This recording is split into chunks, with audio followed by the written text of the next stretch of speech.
professor Dr. Raul Machado Neto, coordenador-geral do 11º Cicusp.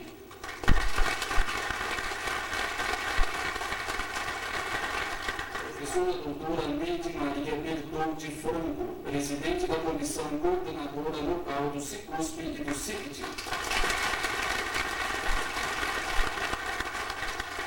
Dr. Jeffrey Rankin, da School of Engineering, United States of America.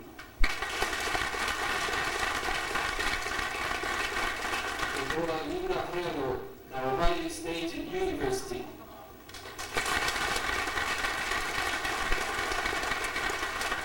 Anunciamos ainda e agradecemos a presença das seguintes autoridades. Professor Dr. Rui Alberto Correia Altafim, vice-diretor da Escola de Engenharia de São Carlos, neste ato representando o professor Dr. Francisco Antônio Popular. Professor Dr. Plácido Zoélia Tábuas, diretor do Instituto de Ciências Matemáticas e de Computação. Professor Dr. Roberto Mendonça Faria, diretor do Instituto de Física de São Carlos. Agradecemos também a presença dos presidentes de comissão de pesquisa aqui presentes, demais autoridades e participantes deste evento. Neste momento, convidamos a todos para ficarem em pé para a execução do hino nacional brasileiro.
Dr. Luiz Nunes de Oliveira, pró-reitor de pesquisa da Universidade de São Paulo. Bom dia a todos presentes. Good morning for friends from Rutgers University and Ohio State University. Bom dia à distância ao professor Sérgio presente.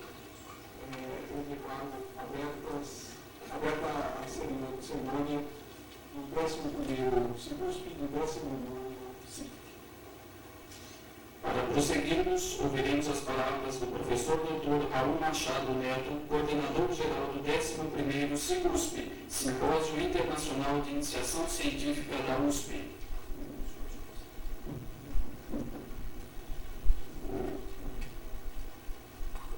Bom dia a todos. Professor Altafim, professor Faria, os quais eu saúdo os demais diretores e vice-diretores aqui presentes, professor Henrique Franco, professor Antônio Nelson da Silva, professor João Fernando, professor André, professor Guia, em nome dos quais saúdo as comissões organizadoras e os presidentes das respectivas comissões. As delegações de Ohio, delegations from Ohio, Rutgers, good morning. Mônica, responsável pela nossa atuação junto às delegações. Muito obrigado. É muito bom, mais uma vez, estar aqui entre amigos neste campus que tem um destaque tão importante dentro da Universidade de São Paulo. E esse ano muito especial, 50 anos na engenharia de São Carlos, que também traz, além dos cursos normais, uma tradição de iniciação científica, vez que também se comemora nesse evento o 19º CIT, tão tradicional e tão importante no cenário da engenharia desse país. Este ano a USP registra 3.885 trabalhos, mais de 1.000 trabalhos em relação ao ano passado, são 40% a mais de inscrições, de resumos, de apresentações orais para o 11º evento geral que se chama CIGUSP. É um evento que conta com o maior número de inscritos desta unidade, deste campus. O evento de Engenharias Exatas conta com 1.196 inscrições este ano. Tradicionalmente, é o maior evento dentre os 4 eventos que acontecem no CIGUSP. Quando a gente fala isso, é uma história muito simples, que eu costumo falar. Eu podia dizer, olha, aqui estão os 3.885 trabalhos. Mas nós temos um efeito que eu costumo chamar de efeito tijolo. O professor Luiz hoje concorda comigo. O efeito tijolo, aqui estão os 3.885 trabalhos. Não é trivial. Considera-se o evento mais importante de iniciação científica do mundo. Trata-se da maior atividade acadêmica, provavelmente, da Universidade de São Paulo, maior movimentação. Isto, em grande parte, se dá pela visibilidade que o programa PIBIC, apoiado pelo CNPq, o programa do CNPq, vem ganhando nas diversas áreas do conhecimento. Também porque os nossos alunos estão entendendo cada vez mais a necessidade de uma complementação das suas atividades puramente acadêmicas relacionadas aos seus cursos. Mas mais importante do que os números é a manutenção da qualidade. É a percepção de que hoje se celebra uma atividade de relação entre professor e aluno, entre orientado e orientador, que se celebra hoje uma maneira muito especial de formação de recursos humanos e que define uma atividade de praticar-se o critério, a maneira metodológica, e isso importante para qualquer profissional, não só para aquele que vai se encaminhar à pesquisa, mas aquele profissional que vai estar na sociedade junto ao setor produtivo. Com as presenças das instituições de práticas de Ohio State, essa é uma história que começou em 1997, quando o professor William Brodshaw estava numa sala em Piracicaba e olhou esse material e perguntou o que se tratava. Se tratava de uma coisa chamada iniciação científica, e eu contei para ele que era Science Initiation, uma tradução meio fraca, uma versão não muito adequada, mas ele ficou entusiasmado e perguntou se eu poderia contar sobre isso na próxima viagem que estava programada para os Estados Unidos. Aí, desde que nós conhecemos a trocar os nossos alunos. Essa relação celebra a importância da internacionalização dos nossos alunos. Celebra a prática da tolerância às diferenças. Celebra a importância de ter, além das nossas fronteiras, o conhecimento que se faz lá fora. Fazemos nós, como dirigentes, nada mais do que valorizar e apoiar essa iniciativa. E quem faz mesmo a iniciação científica são os senhores docentes, orientadores e os senhores alunos orientados. Portanto, são aqueles que estão hoje de pátria.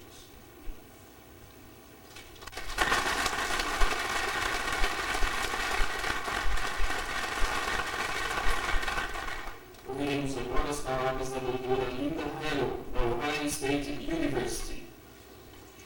Bom dia a todos. Greetings from Ohio State University. I am the Associate Provost for the University Honors and Scholars Center, but also a professor of French. That's why I have to speak to you in English today, because I don't know Portuguese, sorry. It is a great privilege to be here with you and have our students participate in your research symposium. I'm fortunate to have 5 of our very talented students with me today, and I'd like to ask them to stand up as I call names. We have Ted from the Department of Linguistics. We have Mandy from Molecular Genetics. Stacy from the College of Veterinary Science. Ben from Electrical Engineering. And Zach from the Department of Psychology. These students all were winners in a university-wide undergraduate research symposium similar to yours. Ohio State actually is very similar to the University of Sao Paulo. We are the largest university in the state of Ohio, the second largest university in the United States. We have over 48,000 students on our main campus in Columbus, and over 60,000 students, counting all of our regional campuses. It is a big research institution. Research is very important for our university and for our president. It is a priority. And it's also a priority for our undergraduate students to become involved with research. Therefore, we are so thrilled to have this opportunity to come here today and the other campuses we've already been on to have our students share their research with you, have our students learn about your research to get new insights and new perspectives. Again, thank you for this opportunity, and to all the students who will be presenting today, Lord Sorgi.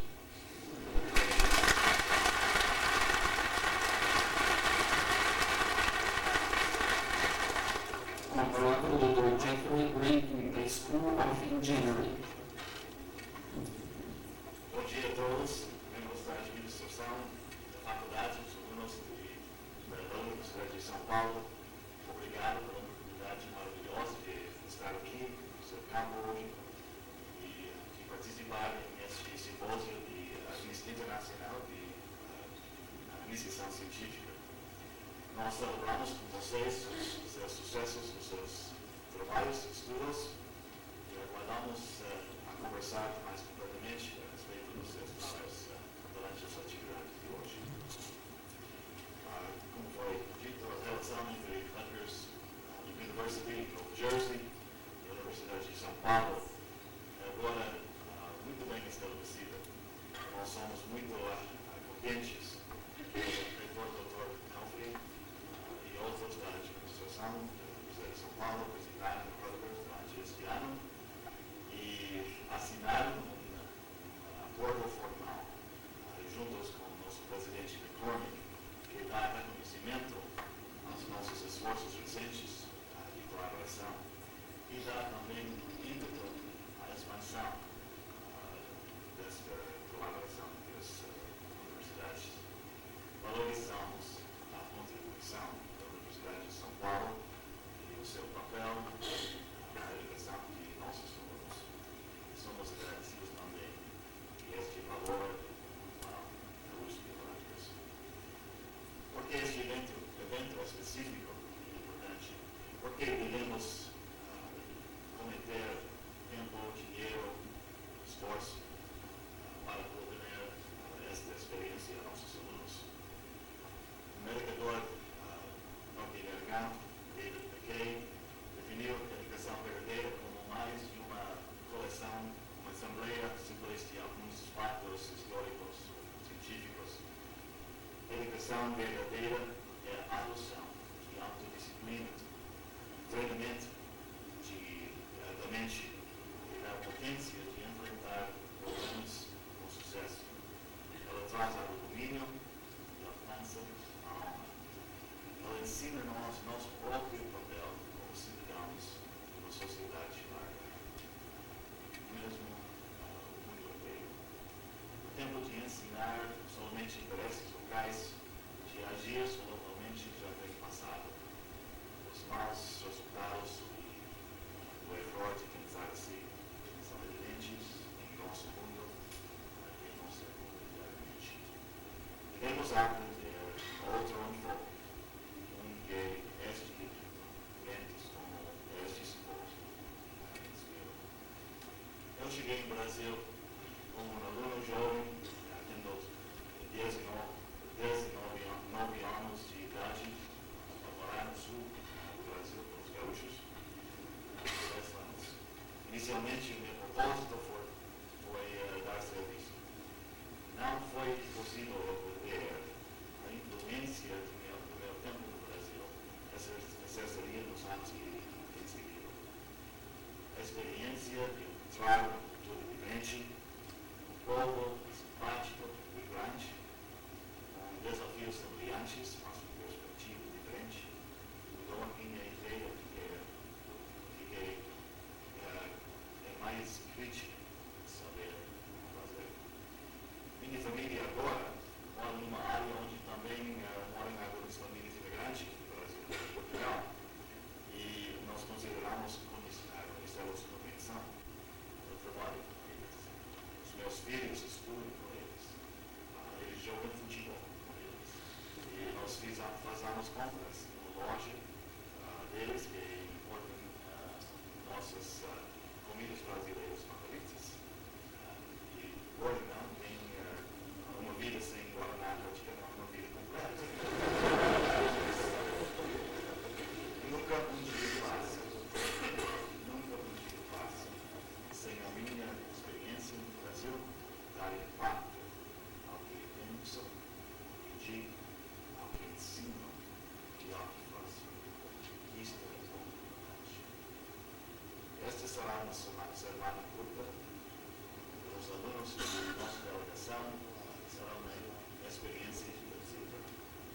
Minha esperança é que eles aprendessem os elementos essenciais de educação multicultural e relincheada sobre credibilidade nas vidas deles. Eu espero também que eles contribuíssem em suas vidas. Quero apresentar neste momento os alunos de Rutgers e vai querer que eles se levantem de pé e digam os nomes. If you would rise as I speak your name. Jennifer. Lillian. Primeira, Sarah. First Sarah. Denise. Segunda, Sarah. Elizabeth. Art. John. Kartik. Yvette.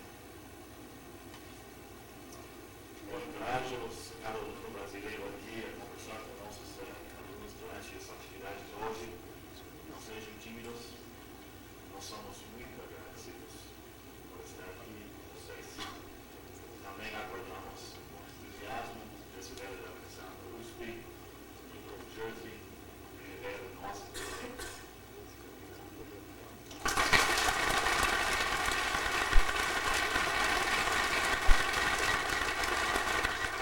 Ouviremos agora as palavras do professor Dr. Luiz Nunes de Oliveira, pró-reitor de pesquisa da Universidade de São Paulo.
Pessoas convivem num certo conflito.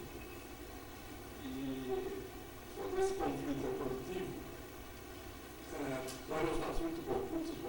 Eu acho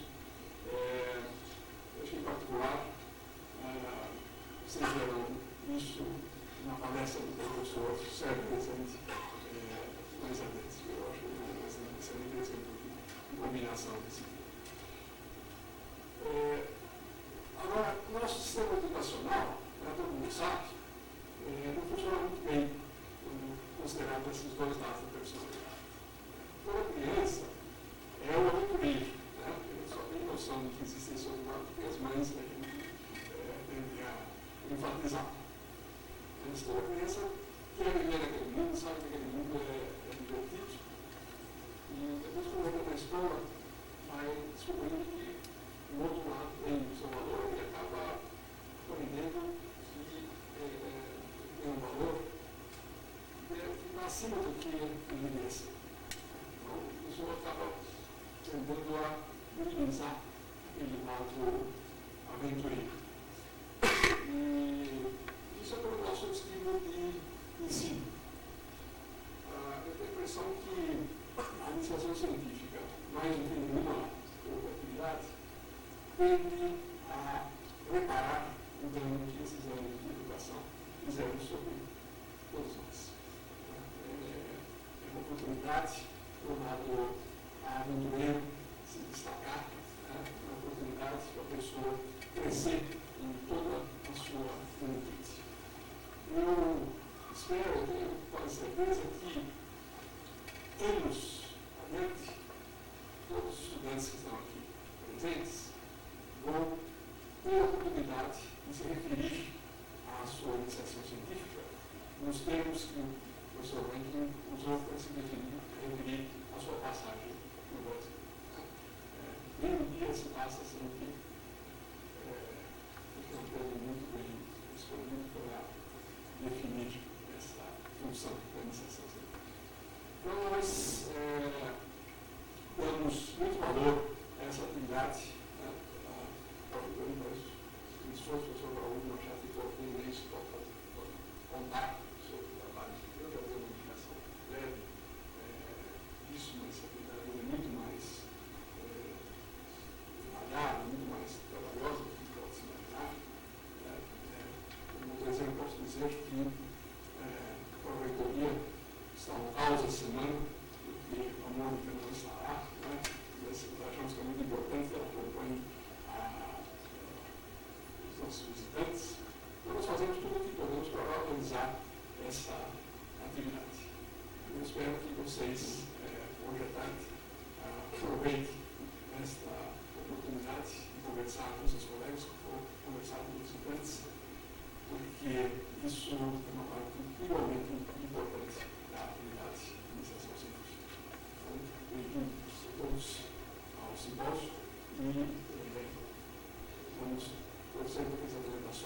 seja ainda melhor do que isso todo mundo espera.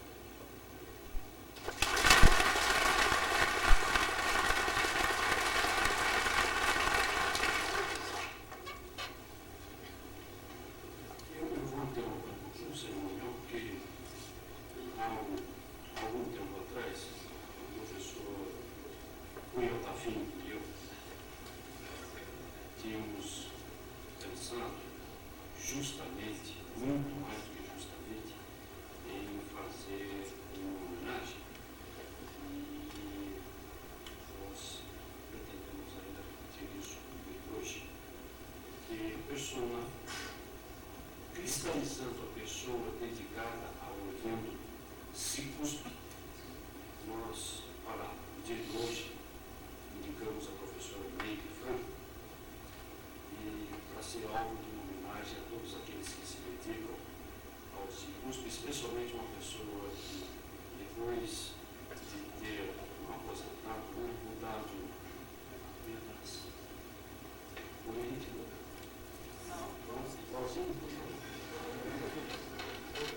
Agora se dedica àquilo que ela gosta e continua então fazendo o CICUSP.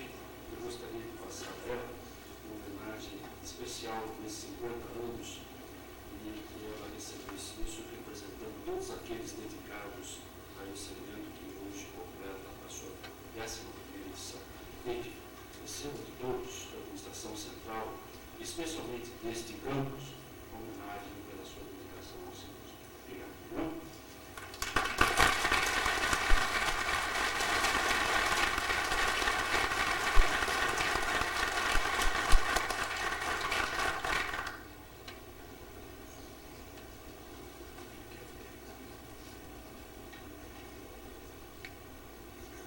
Nós anunciamos e agradecemos a presença do professor Dr. Yashiro Yamamoto, secretário municipal de Desenvolvimento Sustentável, Ciência e Tecnologia, neste ato representando o prefeito municipal de São Carlos, Nilton Lima Neto. Neste momento, convidamos os membros da mesa de honra para ocuparem seus lugares na audiência para a conferência do professor Dr. Sérgio Machado Rezende, presidente da Financiadora de Estudos e Projetos FINEP, que abordará o tema As Perspectivas do Desenvolvimento da Pesquisa Científica no Brasil e o papel da FINEP neste contexto. Devido à impossibilidade do Dr. Sérgio estar presente neste momento, a conferência será realizada pelo sistema de videoconferência. Desde já agradecemos a presença de todos, desejando um bom dia.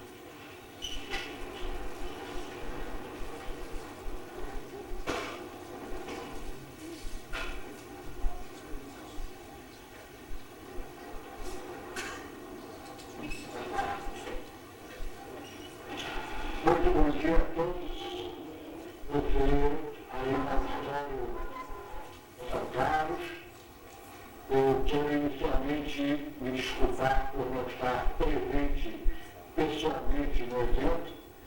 Eu havia combinado com meu colega Francisco Alcaraz e com vários companheiros que estão organizando o evento internacional de iniciação científica. É um momento muito auspicioso, mas vocês não imaginam como é a agenda de viagens e de atividades aqui na FINEP. Ontem eu passei o dia em Brasília, amanhã terei que viajar para Fortaleza e, felizmente, nós temos esses recursos de alta tecnologia e eu sei que a presença física é sempre mais interessante, nós nos comunicamos melhor, mas mais alguns anos nós teremos aí com os recursos da holografia a possibilidade de vocês me verem aí diretamente, eu estou aqui no Rio de Janeiro. Eu queria saber se o som está claro, se vocês estão ouvindo bem e se essa comunicação à distância vai funcionar. Vamos lá. O som está claro aí? Tá. Eu quero apito a luz, se vocês puderem baixar o volume do monitor de áudio de vocês, acho que talvez melhor. Abaixamos um pouquinho agora, tá melhor? Acho que sim. Tá melhor então? Bom, eu vou fazer uma apresentação e vou tentar limitar aos 30 minutos, que ela é dirigida por estudantes de iniciação científica que estão numa fase importante da vida, sendo apresentados a toda essa prática de fazer investigação, de ter conhecimentos mais aprofundados em certas áreas e fazer uma reflexão, porque o Brasil passa por um momento muito importante, estamos no início de um novo século, nós temos questões controversas, difíceis de serem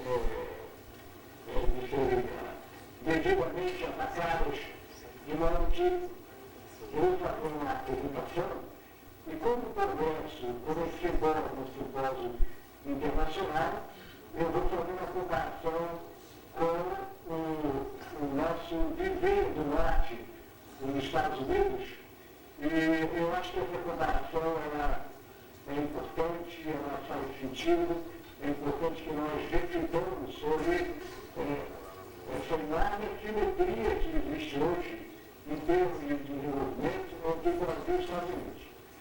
Eu vou então começar a fazer a apresentação dos slides. Leonardo, como é que vai botando os slides ali? Já está na tela total? Tá, né? Os desafios dos prêmios de ciência e tecnologia e inovação do país e o papel da FINEP. E para ir no sumário da apresentação, rapidamente, de maneira muito simplificada, muito superficial, fazer uma comparação e mostrar algumas das poucas causas que mostram o nosso desenvolvimento tardio numa comparação entre Brasil e Estados Unidos. Infelizmente, nós já começamos a atuar na área de ciência, tecnologia e inovação e estamos num momento de novas esperanças, porque temos um governo novo, um governo que está discutindo questões muito importantes para o futuro do Brasil. Por que fazer a comparação? Uma razão mais ou menos evidente é porque Brasil e Estados Unidos foram descobertos na mesma época. Em 1492, Colombo chegou à América. Em 1500, Cabral chegou ao Brasil. E vejam, eles vieram do mesmo continente. Brasil e Estados Unidos foram colonizados, ocupados por povos europeus, ou seja, nós fomos colonizados por mesmos povos e, no entanto, 500 anos depois, estamos em patamares de desenvolvimento econômico e social muito diferentes. Os Estados Unidos, como sabem, tiveram o seu nordeste ocupados por peregrinos ingleses e holandeses que, desde o começo, pela sua forma de cultura de vida, implantaram um regime de agricultura familiar. Já em 1886, nós fundamos a primeira universidade americana, a Universidade de Harvard. No século XIX, por outro lado, o Brasil tem o seu território dividido em grandes capitanias hereditárias que deram origem a grandes latifúndios e que começou no Nordeste também, no Nordeste do Brasil. E a riqueza do Brasil estava na cana-de-açúcar que era cultivada já desde cedo com base em trabalho escravo. Nós tivemos uma escravidão prolongada e, portanto, tínhamos grandes latifúndios, um grande marco de trabalhadores escravizados. E, na mesma época que a Universidade de Harvard era fundada, Bolívia era incendiada pelos holandeses e, portanto, um berço ali de desenvolvimento, Bolívia era a capital de Pernambuco, ela foi incendiada naquela época, não se falava nem de longe em criar uma universidade.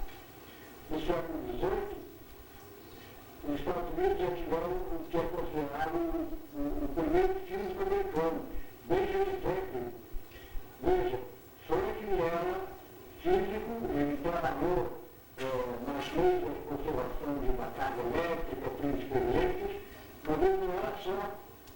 cientista. Ele fundou o jornal na Filadélfia, esse jornal pegava ideias libertárias, ele foi deputado na Assembleia da Filadélfia e ele redigiu, foi um dos relatores da Declaração da Independência dos Estados Unidos, conquistada pelos americanos, em 1876. E foi tornou-se um herói americano, e está ali uma fotografia que eu consegui de uma enciclopédia, de uma tela que ele ganhou no Museu Versalhes. O Brasil, na mesma época, no século XVII, então tinha a sua riqueza proveniente dos recursos naturais, engenhos de cana-de-açúcar no Nordeste e ouro, pedras preciosas, minerais preciosos nos regionais. No século XIX, já tivemos uma certa mudança na produção agrícola, com a ida do café para o Sudeste, Rio de Janeiro, Minas Gerais, São Paulo. Então, novamente, a nossa riqueza estava em grandes propriedades em trabalho escravo. No século XVIII ainda, ultimamente, os artigos de Francisco Xavier, ele foi influenciado por Franklin. Qualquer movimento que ocorre no país, ele produz, no país vizinho, ele produz nos vizinhos, influências e tiradentes. Inspirado por Franklin, ele pregou ideias libertárias, mas em vez de conseguir fazer a independência do Brasil, ele foi denunciado pelo companheiro e ele ganhou também na tela do museu, ele ganhou a forca. Não sei se a imagem que vocês estão vendo ali mostra com clareza o que tem ali, mas tem aí tiradentes que se passaram lá em Minas Gerais. Já no século XIX, os Estados Unidos tinham seus primeiros inventores e empreendedores. Thomas Edison, descendente de imigrantes europeus, ele inventou a lâmpada incandescente, inventou alguns outros dispositivos, o microfone a carvão, o fonógrafo, a telegrafia. O que ele fez? Ele criou a empresa de base tecnológica, a Edison Electric. E o que a Edison Electric fez? Ela sabia que aqueles inventos de Edison não eram suficientes para que a empresa progredisse, ganhasse mestrado, competisse. Ele contratou os primeiros pesadeiros em física e engenharia eletrônica, engenharia elétrica, naquele tempo não tinha nada eletrônica ainda, formados em Harvard, que tinha sido fundado 200 anos antes, no MIT, e ele fez um laboratório de pesquisa, e o fato é que a Edison Electric deu origem depois da General Electric, que era uma grande multinacional do setor eletrônico. Naquela época, o Brasil ainda não tinha imprensa. Até a chegada da família real no Brasil, o Brasil não tinha imprensa porque gráficas, imprensa, pregavam ideias que eram muito perigosas para o regime que era imposto no Brasil. Somente com a ajuda de Dom Pedro I, o Brasil, aliás, a família real, Dom João e Dom Pedro que veio junto, foi que foi criada então a imprensa régia,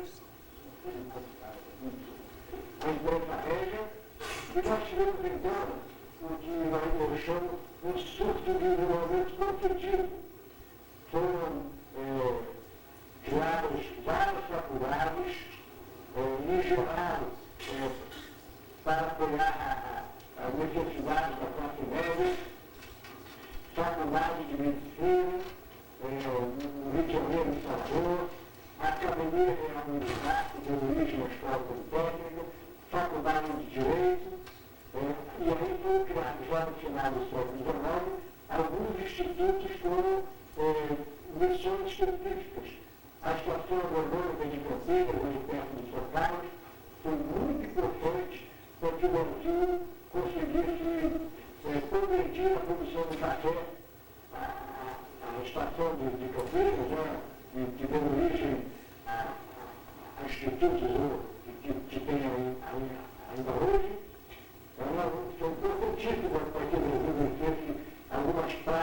mencionado na Câmara. O Instituto Bacteriogênico, que depois deu origem ao Instituto Bacteriológico, ao Glutotônio e ao Bofurutes. O Instituto Soroterápico, que deu origem então ao Instituto de Londrinos. Portanto, nós tivemos o que eu chamei um surto de desenvolvimento conflitivo, porque precisa ter a família real dentro aqui, perceber que a necessidade de vários desenvolvimentos e que eventualmente eles fossem.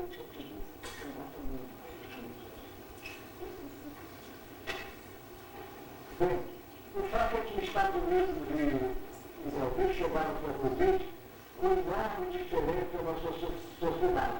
Entre elas, a marcação política. É lógico que a classe política tem suas características em qualquer lugar do mundo.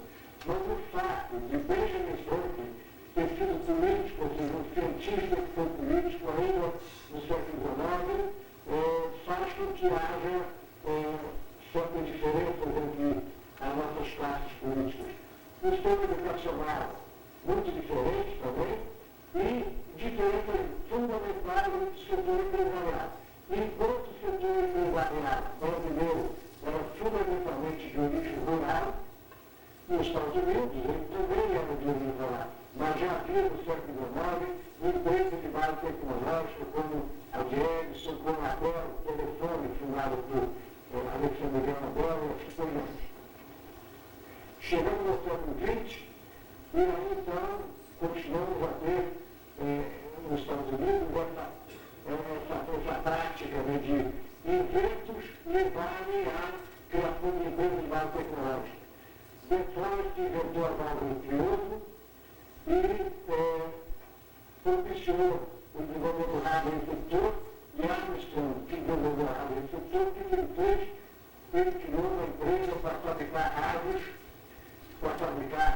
que eram vendidas para radioamadores inicialmente e eventualmente passaram a ser utilizados para radiodifusão.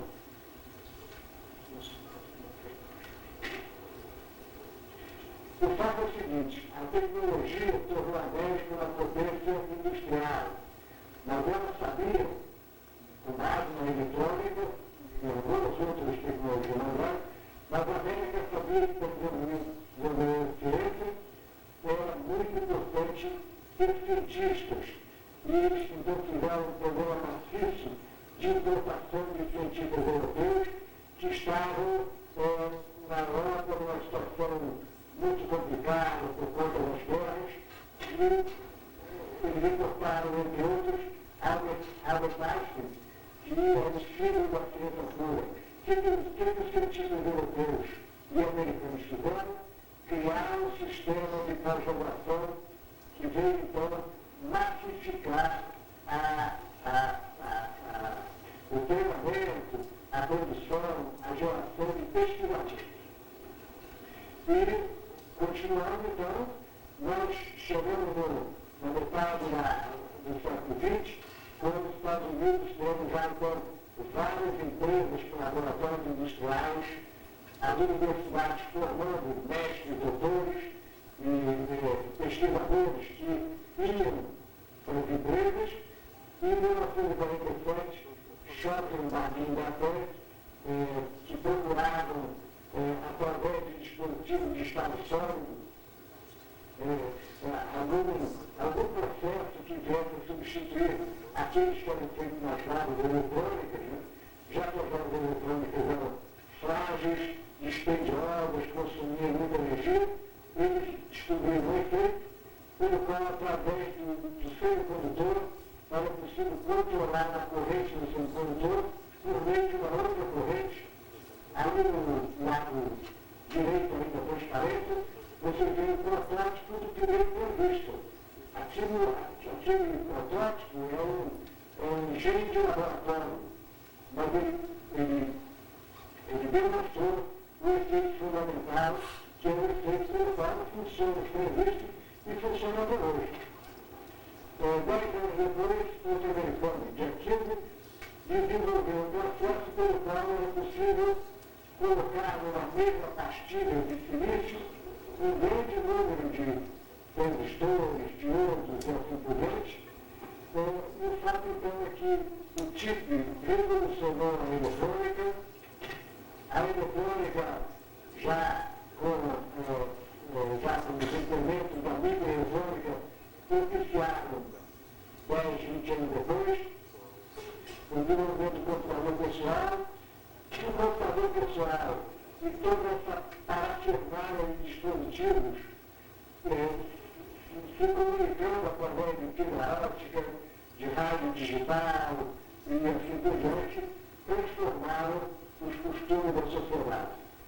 Isso foi muito importante para que nós chegássemos ao mundo de hoje, onde a informação é permitida de um ponto a outro do mundo instantaneamente, com grande facilidade. Estamos mais aqui nessa comunicação entre Rio de Janeiro e São Carlos, ainda com certas deficiências, mas com certeza em mais alguns anos nós estaremos nos comunicando como se estivéssemos praticamente na mesma sala. O que isso representou para os Estados Unidos?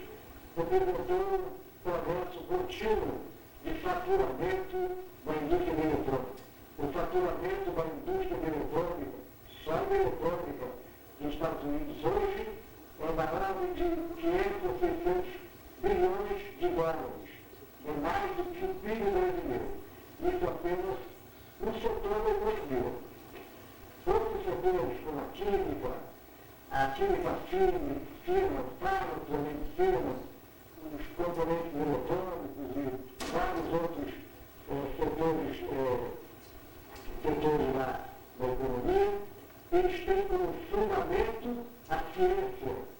Nós havemos no setor empresarial todo esse costume de absorver pessoal, pesquisador, ciência, assim por diante, eles transformam esse conhecimento em riqueza, e o fato então é que a riqueza impulsiona o desenvolvimento dos países. Isso que eu falei dos Estados Unidos, e comparei para os Estados Unidos, porque, como eu disse, são países da mesma idade, eles vão estudar para países até de desenvolvimento mais recente, como é o caso da Coreia, o caso do próprio Japão, como todos conhecem. E esses países, então, desenvolvidos têm como ciência e tecnologia um fator decisivo para a sua riqueza.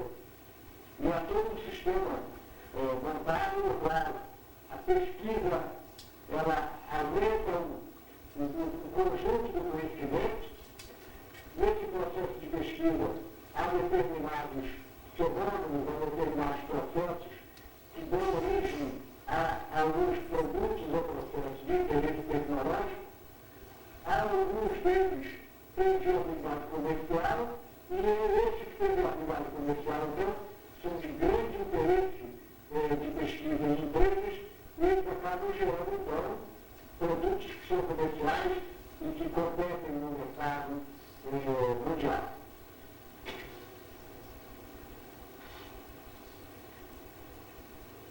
Vocês estão me vendo, mas eu estou fazendo um intervalozinho para tomar um pouco de água.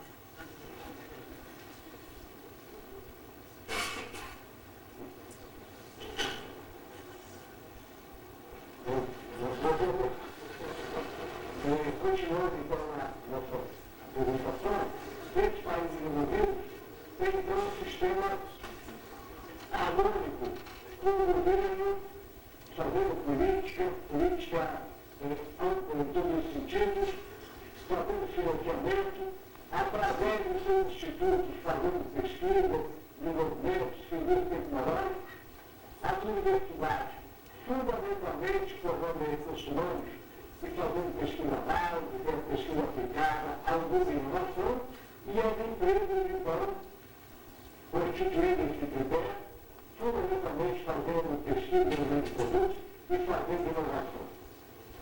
Esse é um conjunto mais ou menos harmônico, e esse conjunto, nos vários países, tem um aporte de recursos, investe em recursos, que são da ordem de 3% do produto interno bruto de cada país. Isso aí custa Fora a parte de educação das universidades, a parte de P&D e inovação para custo de 3% em cada um dos países envolvidos. Esse sistema que foi desenvolvido, ele acaba também contribuindo para a distribuição da riqueza no mundo. Porque países como o nosso, como a América Latina, exportam produtos, matérias-primas em geral de baixo valor agregado, e eles importam produtos de alto valor agregado, e existe então uma forte assimetria, no caso do Brasil e dos Estados Unidos, fator médio ali no Brasil, e isso então nos leva dificuldades na área de tratar, por exemplo, questões como a área de livre comércio das Américas, a questão dos transgênicos, a questão controvertida, onde há interesse de empresas multinacionais, há interesses, naturalmente, do Brasil em produzir mais, a todas certas questões que acabam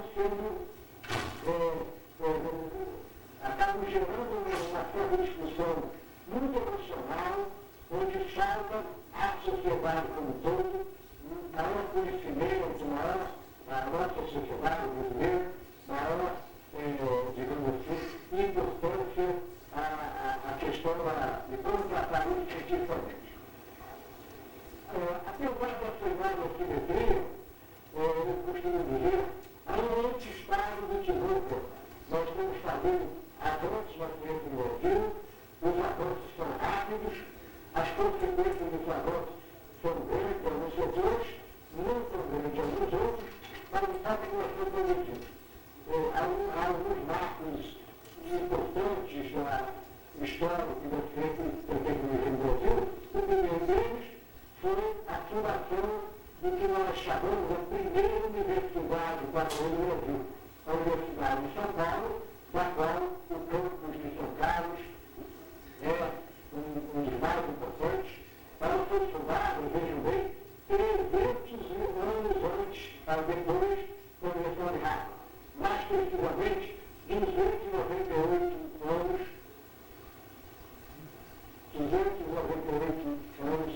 depois da Universidade de Harvard.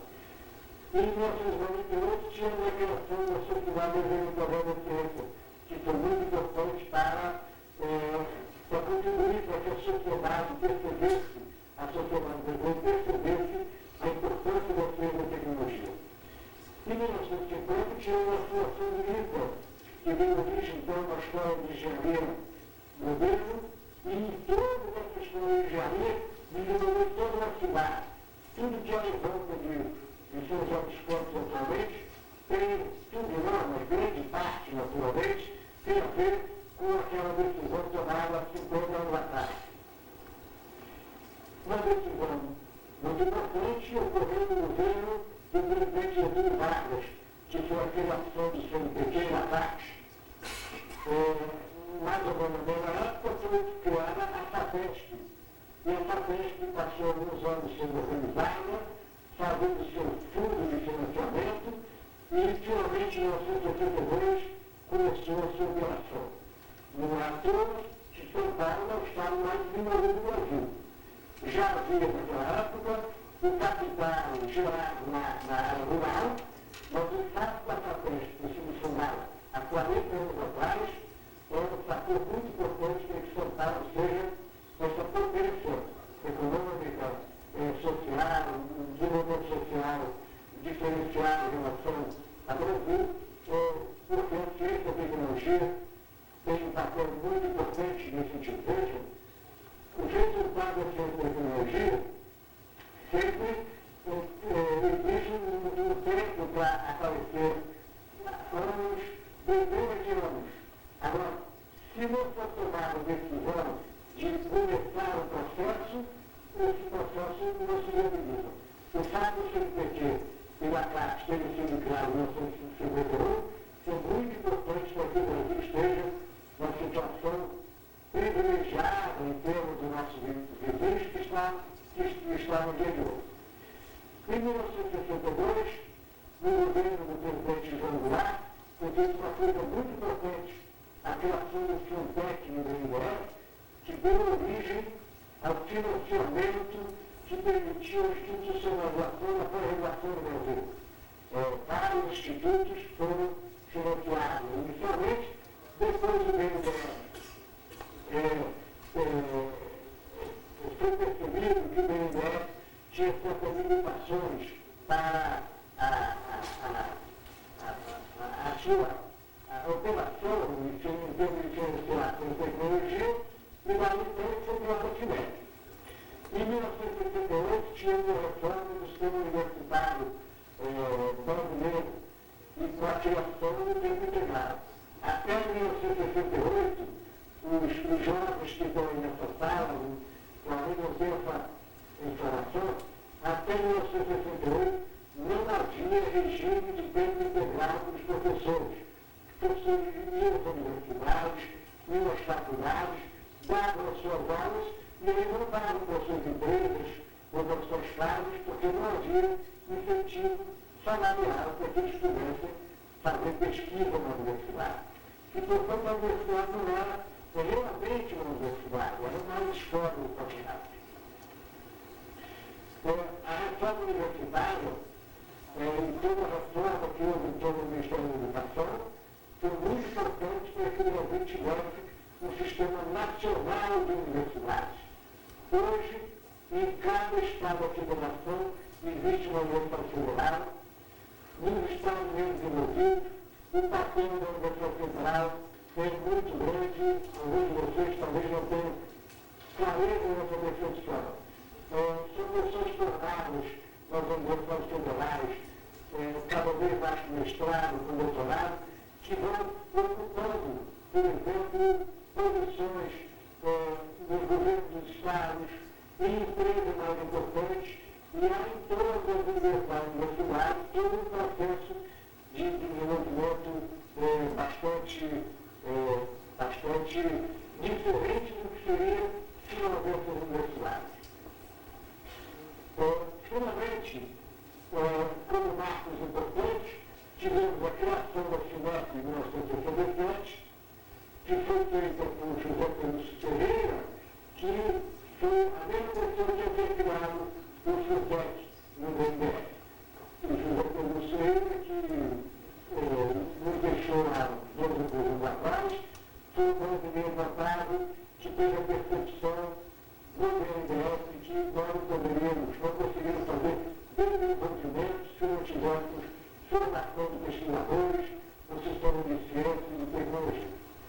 Em 1972, foi criada uma outra instituição importante, que é a ENAPA, espalhada, que criou centros em todo o Brasil e que tem um papel muito importante na grande evolução que houve no agronegócio nos últimos anos. Finalmente, para completar esses marcos aí, em 1985 tivemos a criação do Ministério da Ciência e da Tecnologia. E nós temos então hoje no governo federal vários ministérios envolvidos com essa questão. Alguns muito envolvidos, outros pouco envolvidos. E nós temos,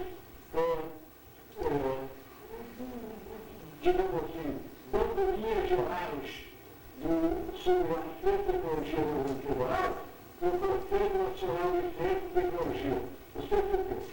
O CCT foi criado há cerca de 10 anos atrás, na gestão do ministro Geraldo Vargas da Ciência e Tecnologia. Ele fez uma mudança no CCT, de tal maneira que o CCT passou a ser presidido pelo presidente da República. Se por um lado, isso aumenta a importância do CCT, por outro lado, dificulta um pouco, porque o presidente da República está envolvido com tantas questões que o CCT acaba sendo relegado ao segundo plano. Pois bem, eu não sei se vocês tiveram essa notícia, há cerca de um mês atrás, o presidente Lula reinstalou o CCT e uma semana depois, na semana seguinte, nossa restauração foi feita no Palácio do Planalto, através de um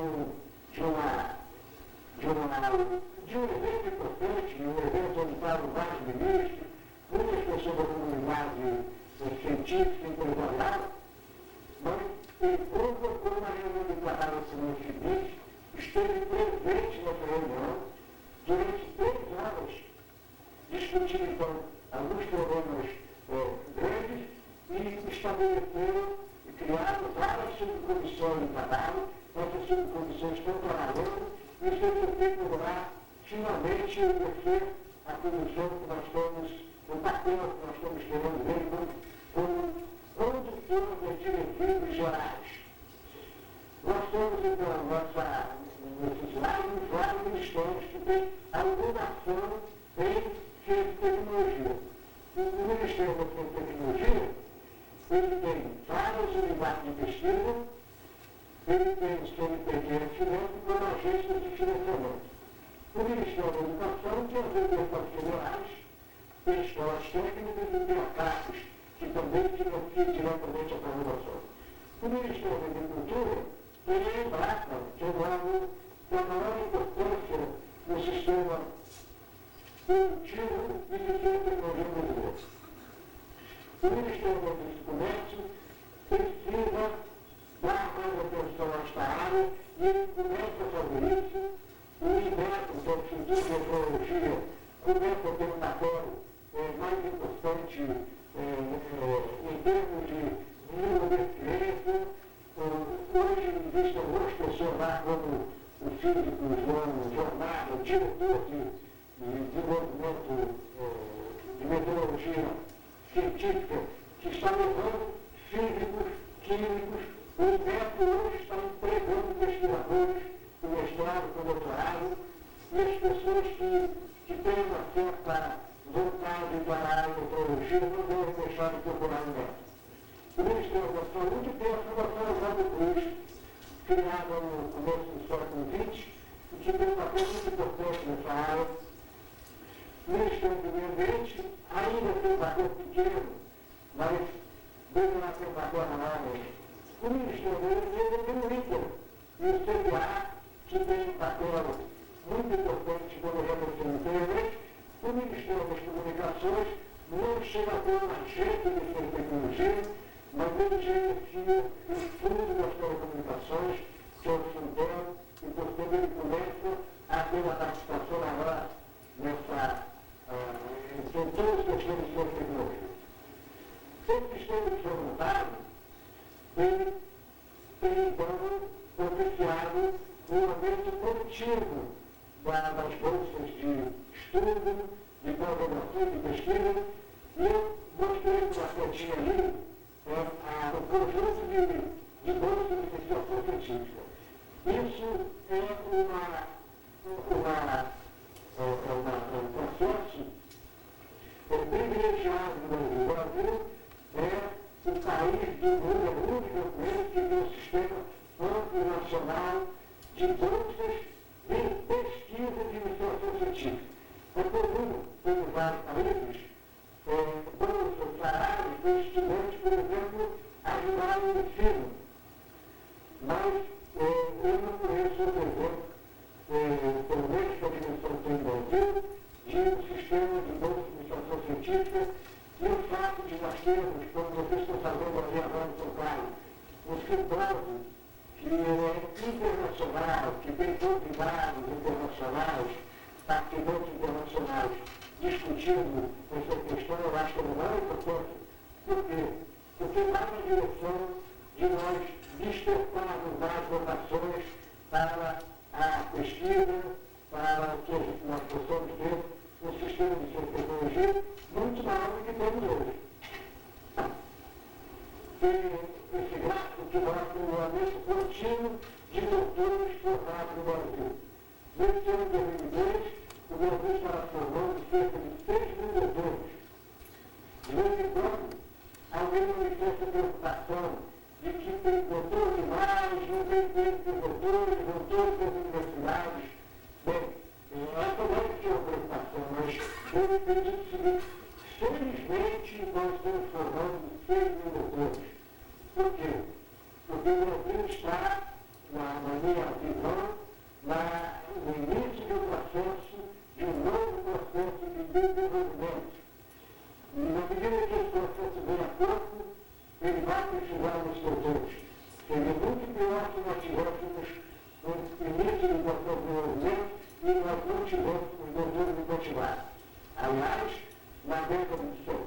para fora do cigarro, o Brasil fez alguns projetos grandes e não teve gente suficiente para tocar os projetos grandes.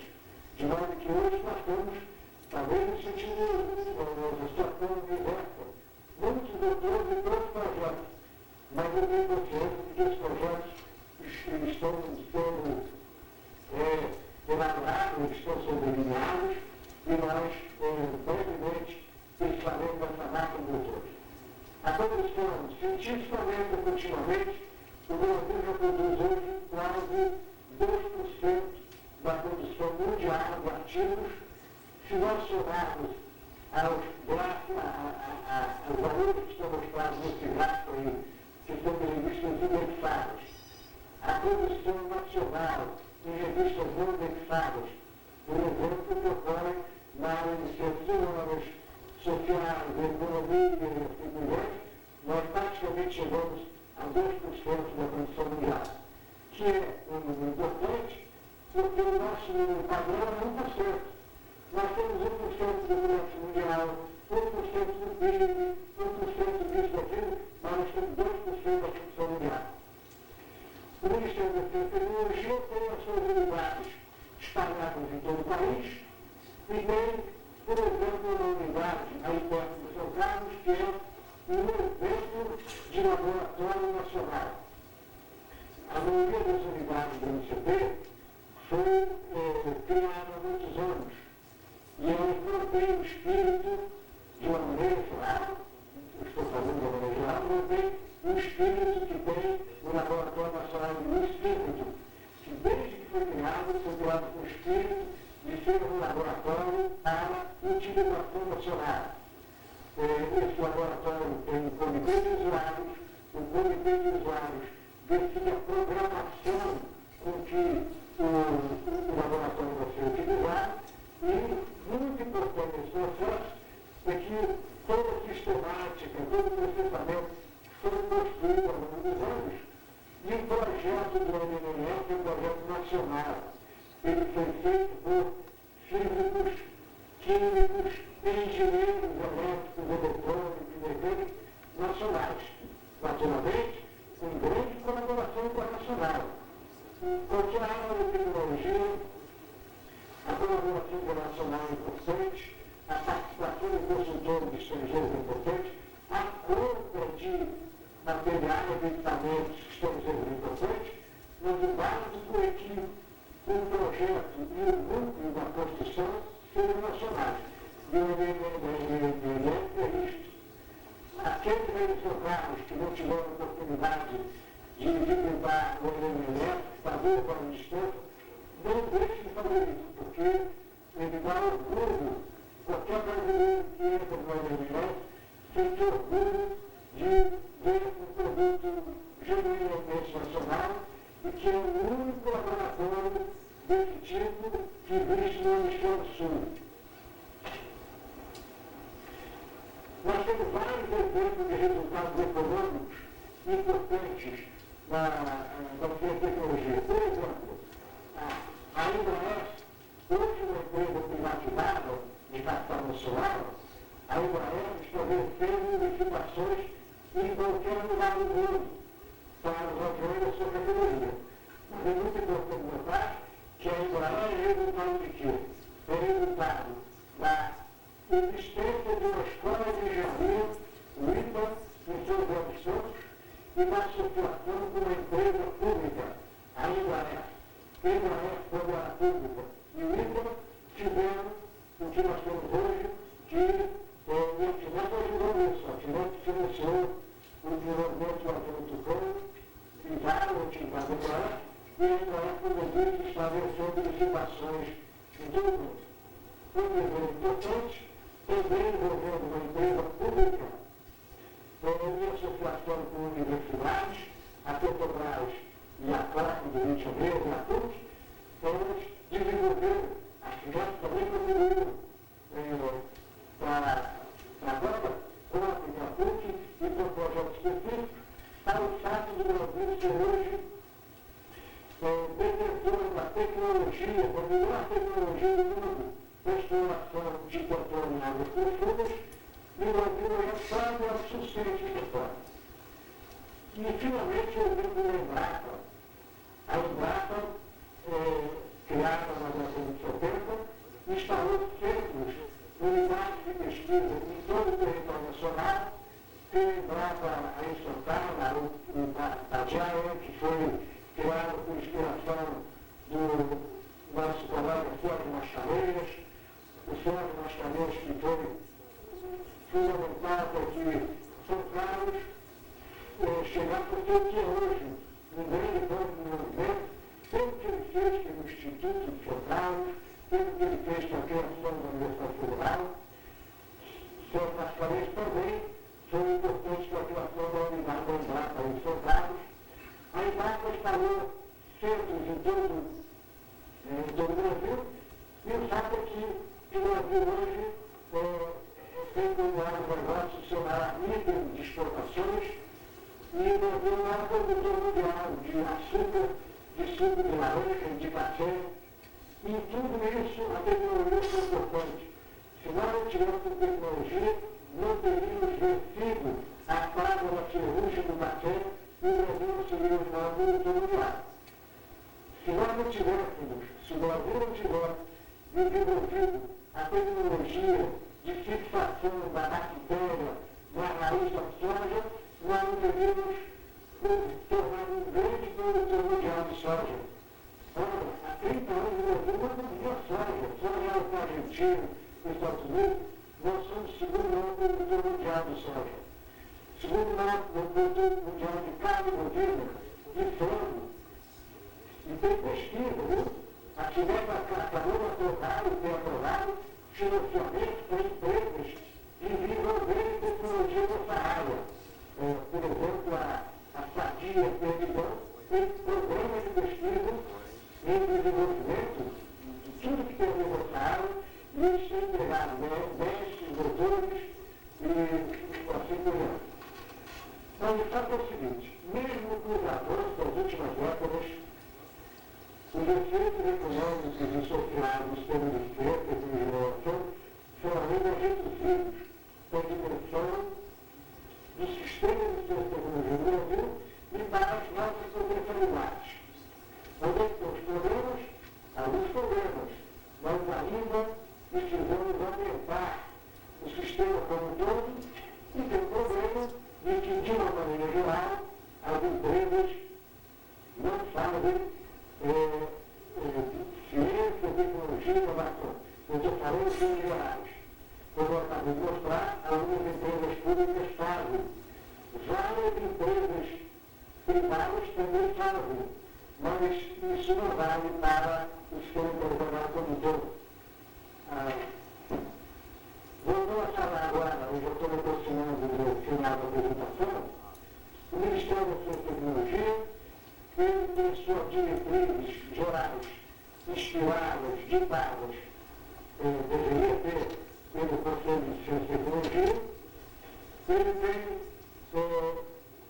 4 grandes agências: a Comissão Nacional de Energia Nuclear, na qual estão associados vários institutos, como aqui tem aí em São Paulo, a Agência Espacial Brasileira.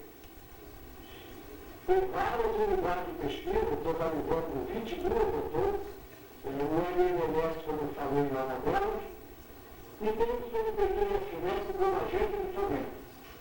O papel do CNPq é, fundamentalmente, financiar um indivíduo através de bolsa de estudo, através de auxílios individuais, mas ele também financia unidades, grupos.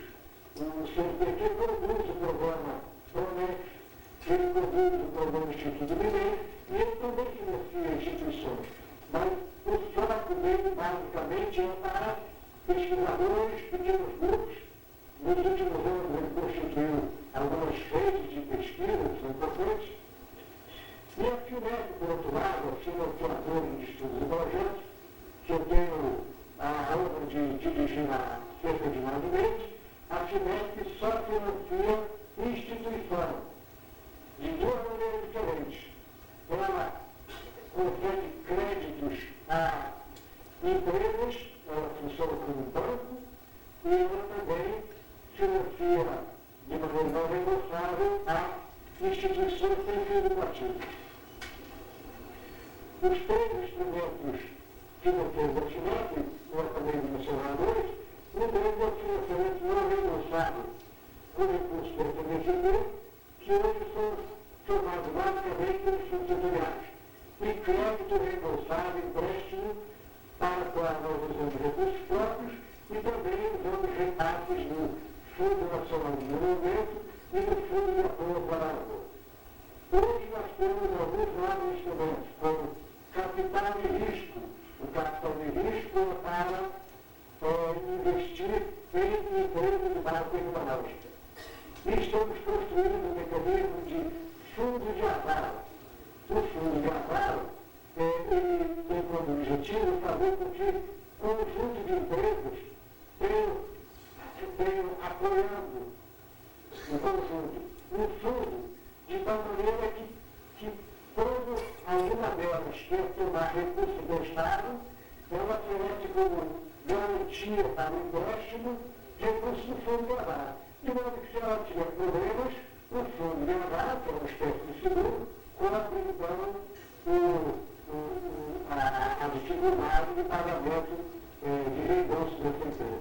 Esses dois instrumentos que estão no final são muito importantes para que nós possamos apoiar empresas de base tecnológica. Vou falar, estou aqui um pouquinho mais sobre isso.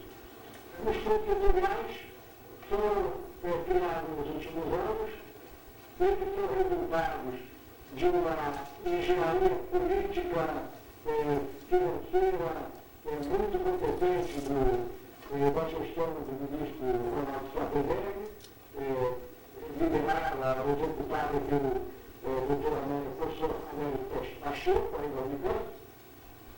Os fundos setoriais têm um grande mérito que é através da contribuição compulsória de vários setores da economia, eles então asseguram recursos para os fornecedores de tecnologia e 13 dos fundos setoriais são alocados na FMCT e um deles é gerido pelo Ministério das Comunicações, que é o CIPOR. Os fundos setoriais têm a sua política definida por comitês gestores. Cada fundo setorial tem um comitê gestor. O comitê gestor, cada comitê gestor é formado por representantes do Ministério da Ciência e Tecnologia, representantes da FINEP, do CNPq, do Ministério da Área, algumas situações de agências reguladoras, da comunidade acadêmica, em geral indicada pela Sociedade Brasileira de Propaganda da Ciência, Academia Brasileira de Ciências e assim por diante, e setores desenvolvidos. A Secretaria Executiva dos Fundos Setoriais é a FINEP. Mas cerca de 20% dos recursos são repassados para o CNPq, que faz a execução final. Os recursos dos fundos setoriais, eles não são distribuídos de forma contínua. A FINEP não pode receber solicitações continuamente, como ela fazia nos anos atrás. São publicados editais, todos os editais que estão em vigor atualmente, e são quase 20, ou estão em vigor, ou estiveram em vigor até os anos atrás, estão na página, na homepage do Ministério da Ciência e Tecnologia, os da FINEP estão na página da FINEP e os do CNPq na página do CNPq. Nós temos hoje, meus amigos, cerca de 20 editais colocados à disposição da comunidade de ciência, tecnologia e trabalhar. A missão da FINEP está escrita aí, nós temos condição de financiar o sistema como um todo, e nós estamos na sua administração voltando agora uma grande atenção às universidades. Por isso que a secretária da universidade está em negrita aí. Nós estamos dando maior atenção às universidades, porque 80% do sistema de ciência e tecnologia está nas universidades. É muito importante que a FINEP cada vez mais financie empresas, estreite relações com as empresas, nós vamos fazer isso, mantendo uma uma estreita colaboração com as universidades. Até porque, ao fazer isso, ele tiver que agora um novo de financiar esses dois setores simultaneamente, tendo conhecimento do que há nas universidades, ela mais facilmente ajuda as empresas a desenvolver o seu projeto. O nosso objetivo geral está aí, expandir e aperfeiçoar o Sistema Nacional de Tecnologia e Inovação, estimular e induzir atividades de P&D e inovação no setor regional e colaborar para o sucesso das políticas públicas. Nós vemos, já em conclusão, que o Sistema de Tecnologia e Inovação tem grandes desafios pela frente. Em termos de universidade e instituição de pesquisa, ela deve fazer aquilo para o qual existem: formar recursos humanos em maior número de qualificação em todas as áreas. Mas é preciso uma atenção especial às carreiras voltadas para a tecnologia.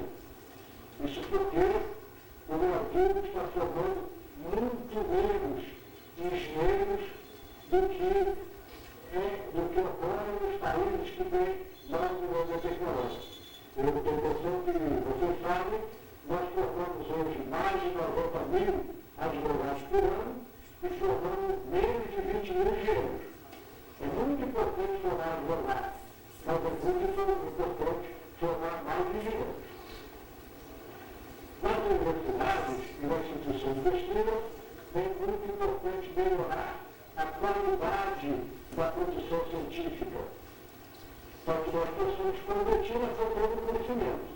E em algumas áreas é importante dar uma atenção grande como nanociência, nanotecnologia, biologia molecular e assim por diante. No caso das empresas, o grande desafio das médias e grandes empresas é desenvolver uma cultura interna de fazer pesquisa, desenvolvimento e inovação para melhorar os seus produtos e processos e criar vários produtos. A Cinep tem um papel importante nisso. Nós estamos trabalhando muito para que a Cinep possa alavancar mais esse processo.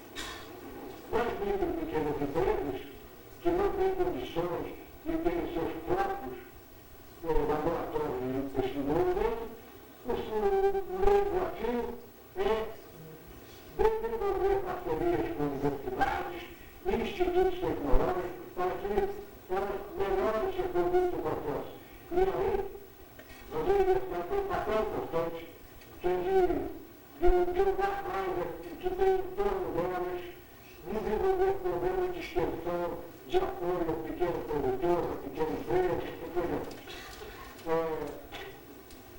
Das empresas de base tecnológica, que são todas novas no Brasil, vejam, há 150 anos atrás, Edison, Bell, já falavam de empresas de base tecnológica.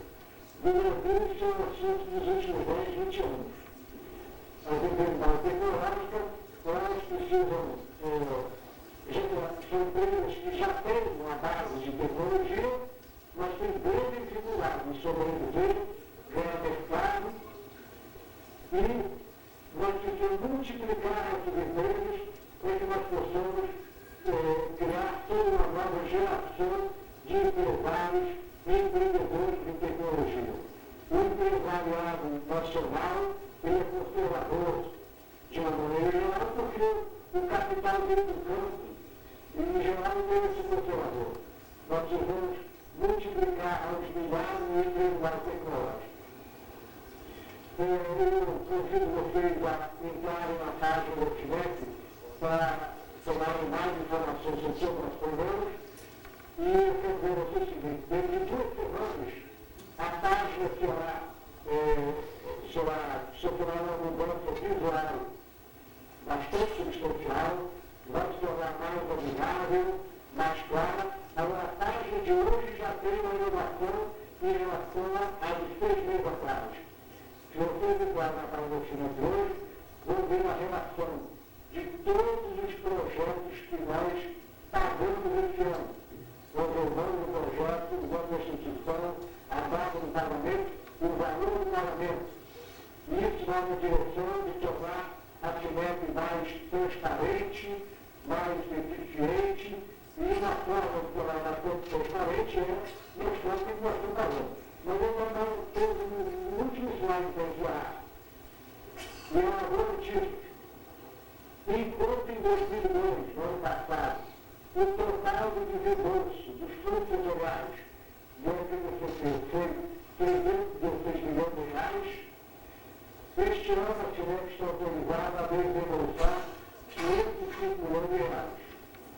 E entre fevereiro e outubro, e desde que iniciou em outubro, nós estamos reorganizando a FINEP, o governo todo se organizando, nós já empenhamos 410 milhões de reais para mais de 800 projetos e mais de 250 instituições de pesquisa. Ou seja, nós já ultrapassamos o total do ano passado em mais de 20% e chegamos ao final do ano desembolsando 40% a mais do que no ano passado.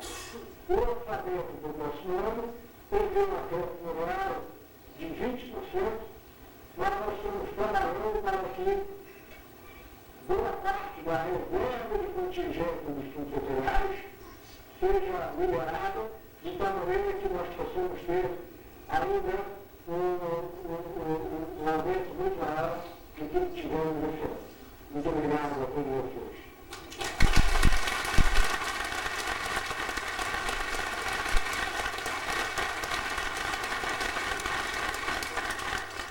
Muito obrigado, professor Sérgio Mazzini, pela sua apresentação.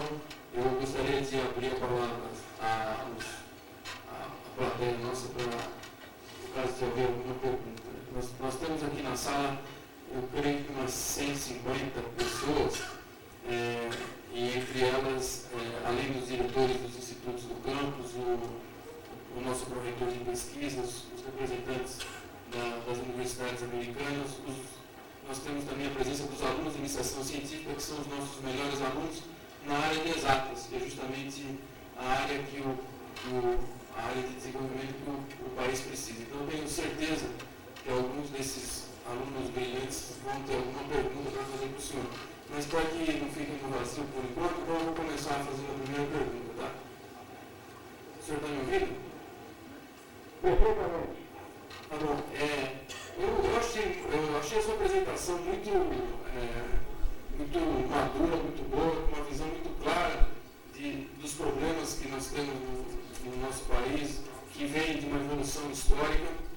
Mas eu acho que o mais interessante disso tudo é que essa visão sobre a importância do sistema de ciência e tecnologia como fonte de desenvolvimento, me parece que o entendimento sobre problemas sociais no nosso país está sempre voltado ao fim da cadeia, que é o crime, a violência, a injustiça social, mas esses problemas nascem da falta de competitividade do nosso sistema industrial, financeiro, que nasce da nossa atraso tecnológico, ou seja, toda a raiz está na pesquisa e na ciência e tecnologia.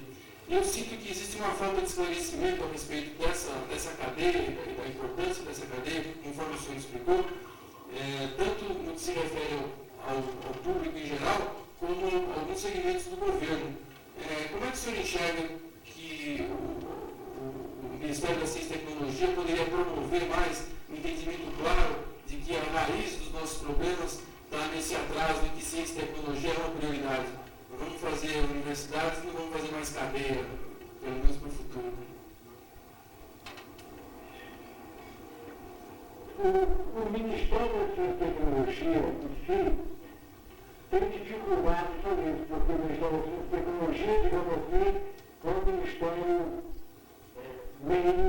muito importante, ele tem um papel horizontal, a longa importância, mas está acontecendo uma coisa importante atualmente, que é o seguinte: o Brasil, como todos sabem, há muito tempo não tem uma política industrial.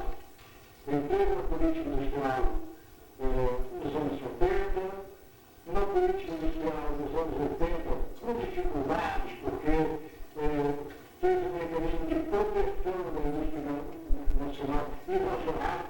Qualquer indústria na frente precisa de proteção, mas quando é exagerado demais, acaba causando distorções. Na década de 90, percepção dos governos e que frequentam toda a sociedade é de que não só no mercado político industrial, os industriais, o mercado fazia política.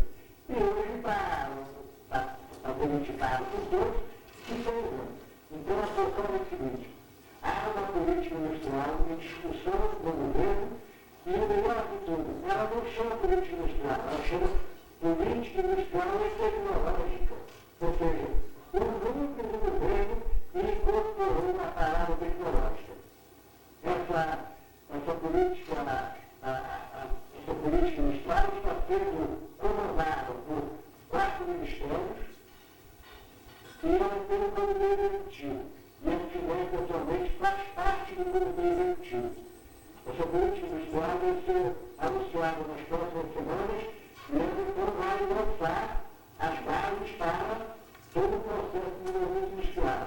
E eu acho que está claro para todo mundo que na medida que o Brasil tem uma política que privilegia a empresa nacional sem xenofobismo, sem repelir, sem rejeitar a importante participação de empresas estrangeiras aqui, isso vai promover o desenvolvimento e tendo desenvolvimento, vários dos problemas sociais que nós temos hoje, eles vão ser melhorados.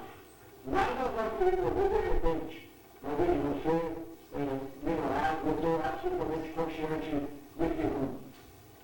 Muito obrigado. Mais alguma pergunta?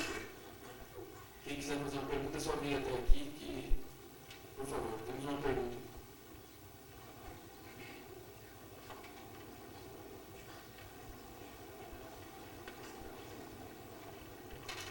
Na sua apresentação, o senhor falou sobre as bolsas que são dadas para custear os estudos dos estudantes, como exemplo dos Estados Unidos, e existe a bolsa do CNPq, que é uma bolsa meritocrática. O aluno que tem boas notas e consegue ter um desenvolvimento bom, ele recebe essa bolsa para poder desenvolver a pesquisa dele.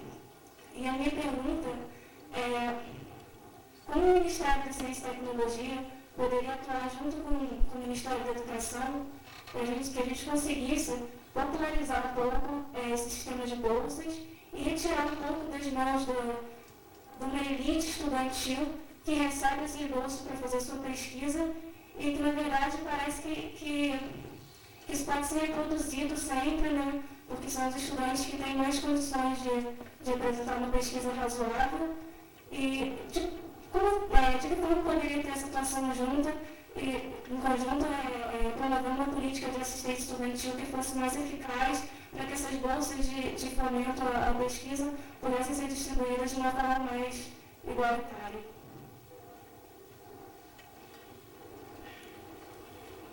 Eu mostrei um gráfico sobre a evolução das bolsas do CNPq e o gráfico parou em 96. E a razão pela qual eu parei em 96 é porque entre 96 e 2000 houve uma diminuição do número de bolsas. Por razões de que a política econômica predominou o corte de recursos, mas já no ano de 2002 houve um pequeno aumento do número de bolsas. Neste ano, 2006, houve um aumento do número de bolsas e ele foi anunciado pelo presidente Lula no segundo mês do bolsa. O que está acontecendo agora? Está acontecendo que há uma emenda no orçamento da União para o ano 2004, que se for aprovada, ela vai permitir um aumento ainda maior do número de bolsas e também um certo aumento no valor das bolsas.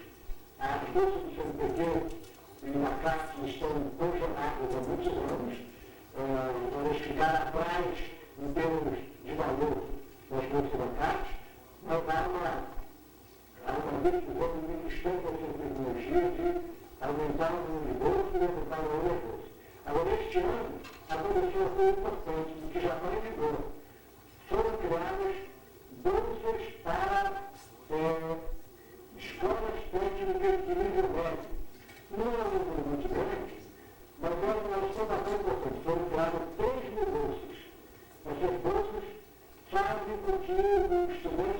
técnica, ele teve a possibilidade de participar de uma maneira muito inicial de programas em universidades e por isso então se despertaram para a ciência da tecnologia. O fato é o seguinte, o Brasil precisava de um número de bolsas de pesquisa e de iniciação científica maior do que nós temos hoje, porque o sistema brasileiro, hoje o Brasil já tem hoje cerca de 50 mil pesquisadores. É um número importante. Mas se nós formos olhar para a proporção de pesquisadores que há nos países desenvolvidos, nós ainda precisamos ter muito mais. Por exemplo, a população do Japão é de 120 milhões de habitantes. O Japão tem cerca de 500 mil pesquisadores. A população dos Estados Unidos é maior de 230, 40 milhões de habitantes, é maior do que o Brasil. Mas a gente tem 1 milhão de pesquisadores. Nós temos 50 mil pesquisadores. E, portanto, nós precisamos aumentar ainda muito o número de pesquisadores. Eu estou consciente também de que com a retomada do crescimento econômico, com tudo que está ocorrendo na área macroeconômica que está finalizando o país esse ano, nós estamos criando condições para que o próximo ano seja bem melhor, nós entramos numa rota de aumento do orçamento de ciência e tecnologia. Só que o tema é o seguinte, sexta-feira passada, nós tivemos em Brasília a entrega do prêmio FINEP de inovação. É um prêmio que a FINEP criou há vários anos e que é destinado fundamentalmente a empresas, mas também instituições de pesquisa, e ele é feito inicialmente em 6 regiões do país, são selecionadas as empresas, várias categorias, de melhor produto, melhor instituição, melhor processo. As vencedoras regiões concorrem ao prêmio nacional e o prêmio nacional foi entregue pelo presidente Lula em Brasília na sexta-feira no Prazo do Planalto. O presidente voltou a afirmar na boca dele vamos chegar ao final do ano com o país investindo 2% do PIB em ciência e tecnologia. Muito obrigado. Mais um programa do presidente Lula. Alguém mais tem mais alguma pergunta? Professor Luiz Nunes, o nosso coordenador, vai fazer uma pergunta.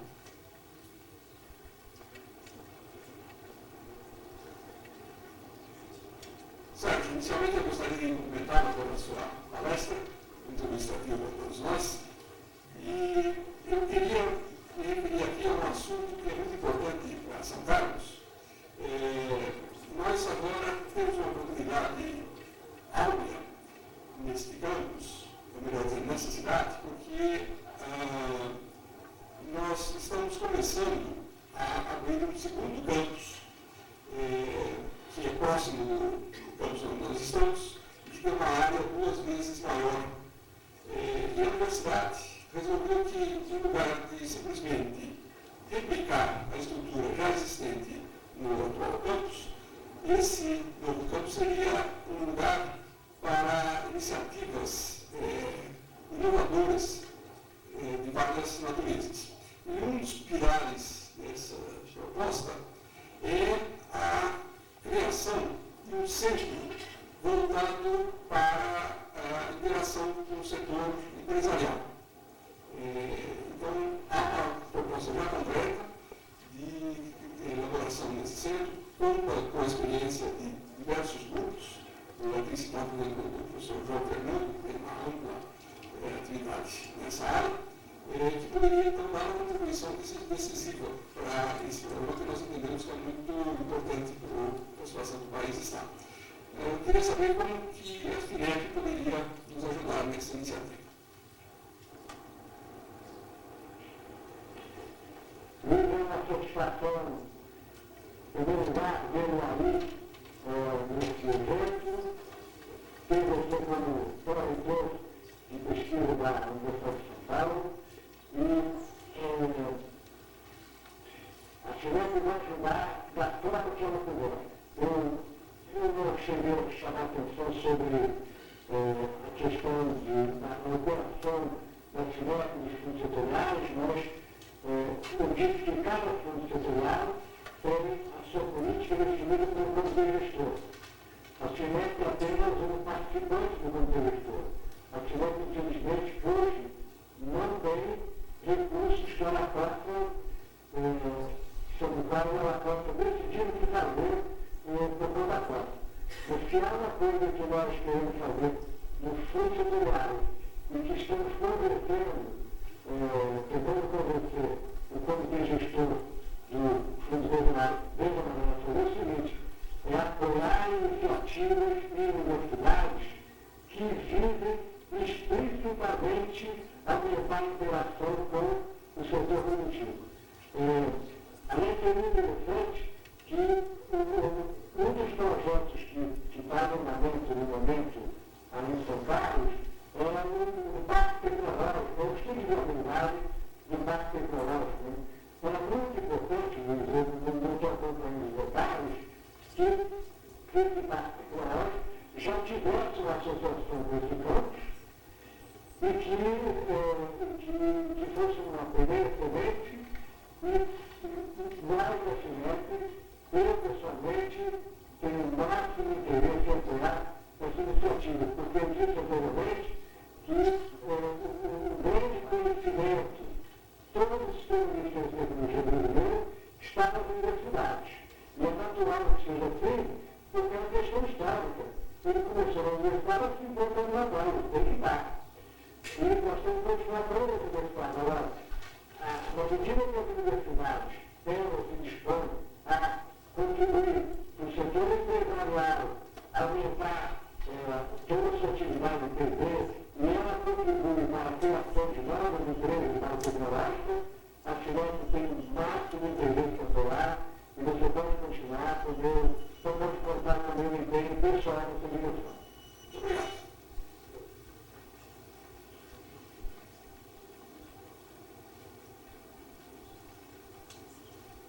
Tá bom, professor Sérgio, muito obrigado pelo seu tempo. O presidente da FINEP deve ter uma agenda muito ocupada e o senhor gastou a manhã toda com o nosso evento de iniciação científica. Eu agradeço em nome de todos os presentes aqui. A sua apresentação foi muito bem ouvida e muito bem vista. A imagem, a qualidade foram muito boas e a mensagem foi muito bem recebida por todos. Mais uma vez, muito obrigado e até o próximo evento.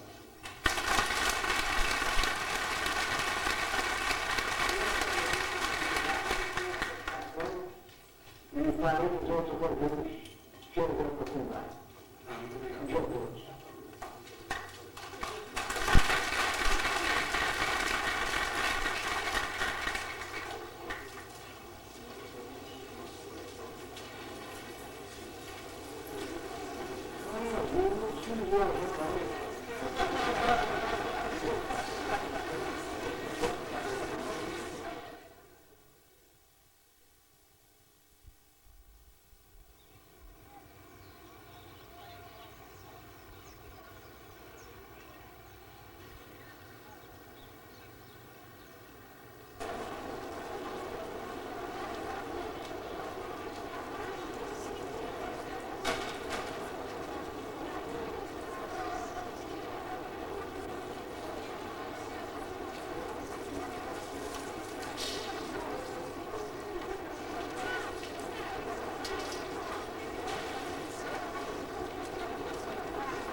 Thank you.